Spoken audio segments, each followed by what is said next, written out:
का होता है। भारत के गौरव की पुनर्स्थापना हो। ये आम आदमी की सभा है।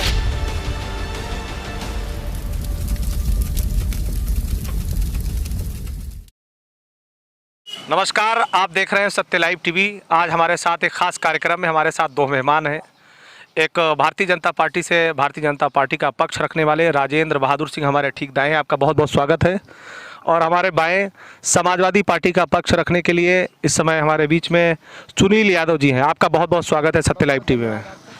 सवाल सबसे पहले भारतीय जनता पार्टी के समर्थक नेता राजेंद्र बहादुर सिंह से है, ये चुनाव विकास पे है या जाति समीकरण पे? ये जाति समीकरण पे है। अच्छा, अब विकास पे है। नहीं, एक बात बताइए, दोनों पे है।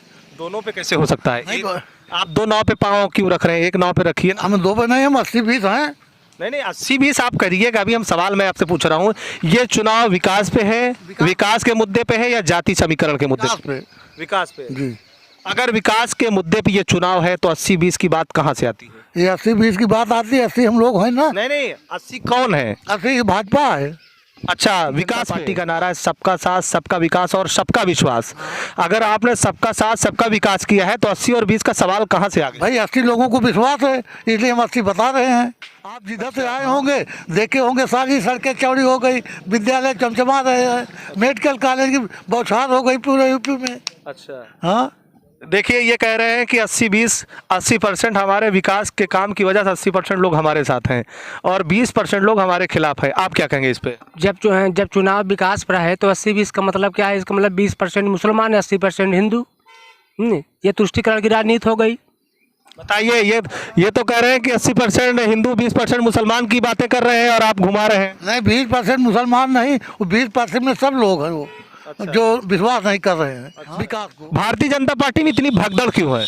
भगदड़ नहीं है, वो लोग भाग के आए तो निकल, उनको टिकट नहीं मिला, भाग गए।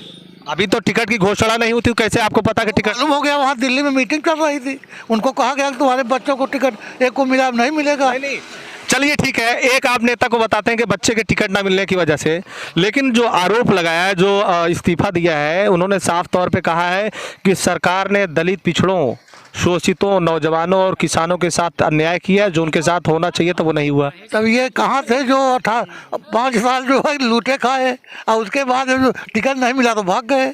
अच्छा, तो आप कह रहे हैं कि 5 साल लूटे खाए, तो इस वजह से टिकट नहीं मिला। लेकिन हम ये जानना चाहते हैं भारतीय जनता पार्टी के नेताजी से कि जैसे स्वामी प्रसाद मौर्य अगर जिस दिन पार्टी छोड़ कर सपा ज्वाइन के सूचना देते हैं, क्या उसके कल ही उनको मतलब कार्रवाई करनी थी? 2 दिन पहले भी कार्रवाई हो सकती थी, कोर्ट को 2 दिन पहले कार्रवाई कर सकता था, उसके बाद क्यों हुई?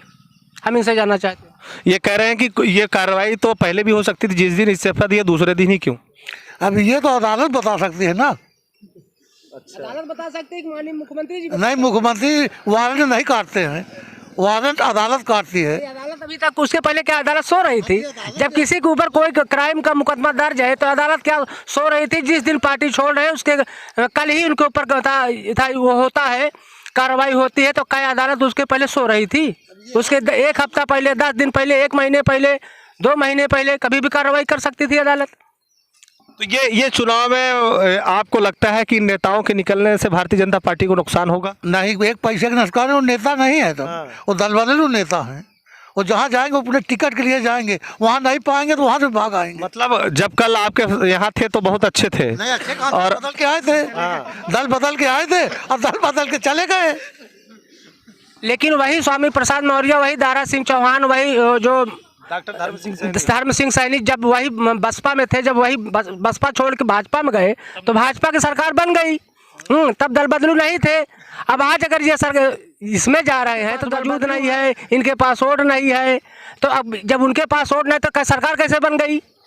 स्वामी प्रसाद मौर्य केंद्र का चुनाव हुआ तो बसपा में थे, तब कहाँ से हम लोग पूर्ण बहुमत में आए? ये आए हैं, चले गए तो हमारा यहाँ पूर्ण बहुमत होगा। डबल इंजन की सरकार है, मोदी उधर से आए हैं, इधर से योगी जी हैं, वहाँ से पैसा आएगा, यहाँ विकास होगा। ये बताइए, अगर सब कुछ अच्छा चल रहा था तो ये नेता, मान लीजिए 1 नेता, 2 नेता, 72 घंटों के अंदर 3 मंत्री और दर्जनों विधायक, मतलब कुछ तो गड़बड़ है। नहीं, ये तो 3 ही गए, हमारे में भी तो आए ना। 2.25 लाख नौकरी मिली थी भाजपा सरकार में, 5,45,000 नौकरी मिली है। आप लोग मतलब अपने डाटा पर नहीं क्लियर है। 4,75,000 का आप लोग प्रचार करते हैं और आप बता रहे 5,45,000। सुनिए, 4,75,000 तो डाटा जिनका है, और जो आजकल हम लोग बैठे बैठे मोबाइल से पैसा भेज दे रहे हैं, मोबाइल ले ले रहे हैं। ये बताइए, ये 5,45,000 रोजगार की बात कर, रोजगार जो है अब तक जो ऑफिशियली अनाउंसमेंट हुआ है 4,75,000। हम बता रहे हैं रोजगार यही मिला है। जैसे आज हर ग्राम पंचायतों में एक रोजगार पंचायत सहायक रखे गए हैं, और जो पैसा उनको वेतन दिया जाता है वो प्रधान के ही जो निधि होती है, निधि से ही दिया जाता है। तो अब रोजगार में अगर आप जोड़ लीजिए तो उत्तर प्रदेश में बहुत सारी ग्राम सभाएं हैं। अब एक ग्राम पंचायत में एक रोजगार पंचायत सहायक हो गया, बहुत रोजगार मिल गया, लेकिन वो पैसा कहाँ से जा रहा है? जो ग्राम सभा का विकास का पैसा आ रहा है उसी में से उनको वेतन दिया जा रहा है, और ये रोजगार के ढिढोरा पीट रहे हैं कि बहुत रोजगार मिला है। लेकिन आज मैंने अभी 2 दिन पहले देखा कि ये दलितों के घर खिचड़ी खा रहे हैं। ये बताइए, डर है क्या? नहीं, डर नहीं है। हमारे साथ दलित, बीसी, हर जातियां हैं। खिचड़ी खाना हम लोग भी खाते हैं। हम लोग भी अपने गरीबों के यहाँ जाते हैं। ये चुनाव तक कि चुनाव के बाद भी? चुनाव के बाद भी। हाँ बताइए, चुनाव ये तो खाते हैं, लेकिन आपने अगर उस फोटो को देखा होगा जो यहाँ मुख्यमंत्री जी कल खिचड़ी खा रहे थे, तो उनको देखा तो बहुत बेमन से खा रहे थे, जैसे किसी फांसी में फंसे हुए दबाव। उनका जो खाए हैं ना, वो समझिए दिल उनका खुशी था इसलिए खाए। कि एक ये कहा जाता है कि भारतीय जनता पार्टी में जो नेता आता है निर्मल गंगा हो जाता है, वॉशिंग मशीन में साफ सुथरा हो जाता है। हाँ, भगवान राम के शरण में आ गया तो पक्का हो गया। तो स्वामी प्रसाद मौर्य कैसे रह गए छूटे? हाँ, अब वो उनको चाहिए था परिवारवाद, ये भाजपा परिवारवाद नहीं करती है। बताइए, कह रहे हैं कि परिवारवाद, आपके ऊपर बहुत बड़ा आरोप है कि समाजवादी पार्टी परिवारवाद, यादववाद लेके चलती है। अभी जैसे अभी इन्होंने बताया है नेताजी ने कि ये खबर चली है कि अर्पणा यादव जी जो समाजवादी पार्टी कुनबे के हैं और भाजपा ज्वाइन करने जा रही हैं। अभी ये खबर, इसके पहले आप 2 दिन पहले आपने भी देखा होगा कि माननीय रीता बहुगुणा जोशी जो हमारी प्रयागराज की सांसद हैं, इन अपने लड़कियों को टिकट के लिए लखनऊ कैंट से दावेदारी ठोक रही हैं। और उसके बाद माननीय राजनाथ जी जो रक्षा मंत्री हैं, इनके लड़कियों को टिकट दिया गया गाजियाबाद से पंकज जी को। ये परिवारवाद नहीं है? बताइए, परिवारवाद तो आप भी कर रहे हैं, नाम उनका बदनाम कर। नहीं, हम परिवारवाद नहीं कर रहे हैं।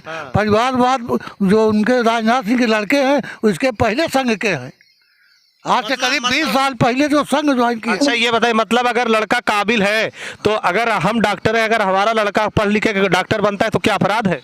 हाँ, तो नहीं, अपराध तो नहीं है। लेकिन अब आप ही घर भरे को दे दिया जाएगा तो और जो बाहरी लगे हैं इतना दिन मेहनत कर रहे हैं। देखिए, भाजपा का ये कहना था कि अगर राजनाथ, इनका नाम राजनाथ है, इनको आरक्षण मिल गया तो उनका नाम रामनाथ है, उनको मिलना चाहिए। अगर उनको मिल गया तो शालिग्राम को मिलना चाहिए, शालिग्राम को मिल गया तो इनको मिलना चाहिए। ये लोग केवल इन्हीं रामनाथ को ही हमेशा देना चाहते हैं। ये बताइए, समाजवादी पार्टी सिर्फ यादवों को, अपने परिवार वालों को ही टिकट देती है। ये बहुत बड़ा आरोप आपसे नहीं पहले से रहा है कि लगातार अपने परिवार के लोगों को बढ़ाया, और भारतीय जनता पार्टी का आरोप है कि भारतीय जनता पार्टी में ये चीज़ें नहीं है। एक बहुत बड़ा आरोप है। देखिए, जो जिस लायक होगा उसको, अगर जैसे अभी आपने कहा कि डॉक्टर लड़का क्या डॉक्टर नहीं बन सकता, वकील का लड़का क्या वकील नहीं बन सकता। आप दूर मत जाइए, यहीं आप अशोक नगर चौराहे पर चले जाइए। एक डॉक्टर साहब हैं, लाला डॉक्टर साहब, आज उनका लड़का डॉक्टर हो गया। तो जब जिस माहौल में, जिस परिवेश में, जिस परिवार में जिस तरह से, क्या आप जैसे हम प्रधान हैं, अगर हमारा लड़का सामाजिक काम करेगा तो भी प्रधान बन सकता है, इसमें हर्ज क्या है? अगर राजनाथ सिंह के लड़के को टिकट मिला है तो इसलिए कि भाई वो समाज में सहयोग कर रहा है, इसलिए उसको टिकट दिया गया। मैं इस पे आरोप नहीं लगाना चाहता हूँ, लेकिन ये जो आरोप समाजवादी पे मर रहे हैं ये भी गलत है। यूपी में हर आदमी खाए पिए मस्त है।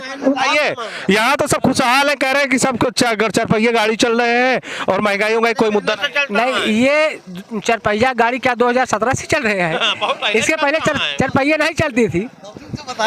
हाँ साथियों, ये राम राज है, अभी समय राम राज चल रहा है। ये बताइए, राम राज का मतलब है सभी खुशी रहे।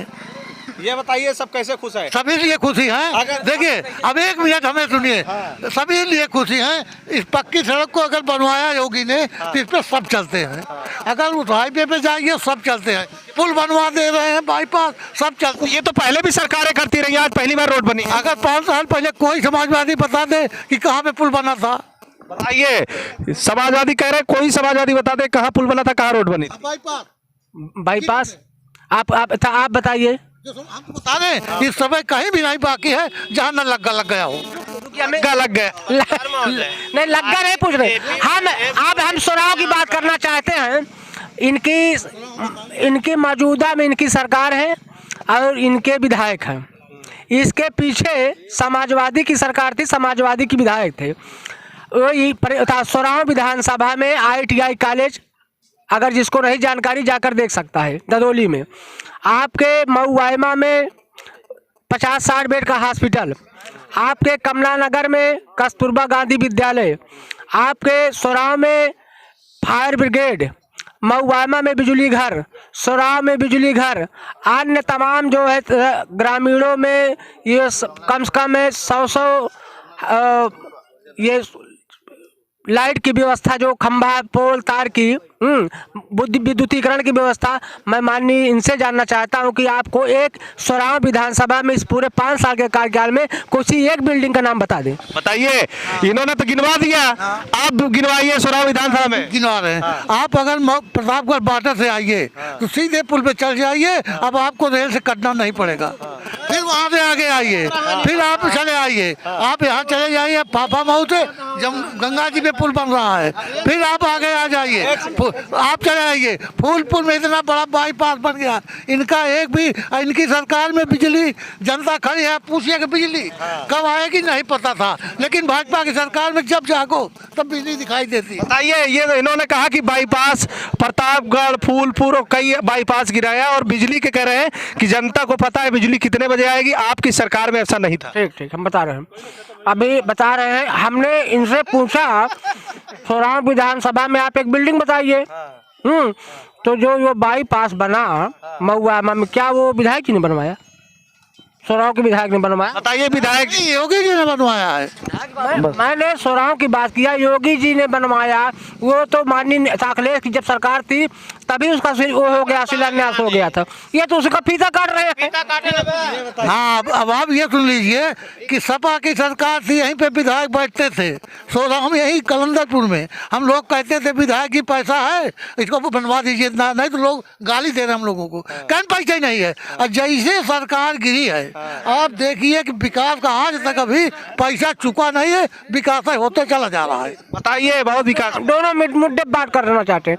इन्होंने एक मुद्दा बताया बिजली का, और दूसरा मुद्दा इन्होंने सड़क बता रहे हैं कि वही बन गई। यही स्प्लेंडर गाड़ी 2017 के पहले इसकी रेट 55,000 रुपये थे, आज इसका रेट 85,000 रुपये है। महंगाई कितने बढ़ी?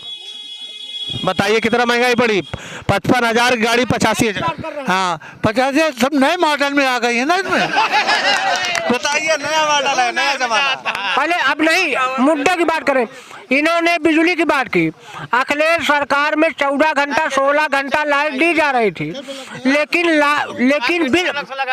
लेकिन रुको, बिल कितना था? आज हम बता रहे हैं, अपने ही ग्राम सभा की बात बता रहे हैं, कितने लोग बेचारे परेशान हैं। किसी का 80,000 बिल आ गया, किसी का 90,000 बिल आ गया, किसी का 60,000 बिल आ गया। बताइए, बिजली जो है बिल जो है बहुत महंगे कर दिए। हाँ, अब आपके सभी साथियों को बताना चाहते हूँ कि बिजली के बिल आधा हो गया है। सुनो, जाइए आप जमा करिए आधा पैसा। अगर कोई कर्ज लिया हो, सुन लीजिए, कोई कर्ज लिया हो, एक पैसा ना जमा किया हो, अगर 50,000 लिया हो तो 30,000 जमा करते, उसको मुफ्त। अगर ना जमा किया हो, नहीं, ये हमारे। एक सेकंड, इसको छोड़िए। आप अपनी तरफ से कह रहे हैं या पार्टी की तरफ से? ये हम पार्टी की तरफ नहीं कह रहे, ये बैंक में सरकार नियम भेज दिया है कि उनका खेत नहीं बिकना चाहिए। बताइए, तो माफ कर रहे हैं। अरे ये OTS योजना बता रहे हैं, ये रुकिए रुको ये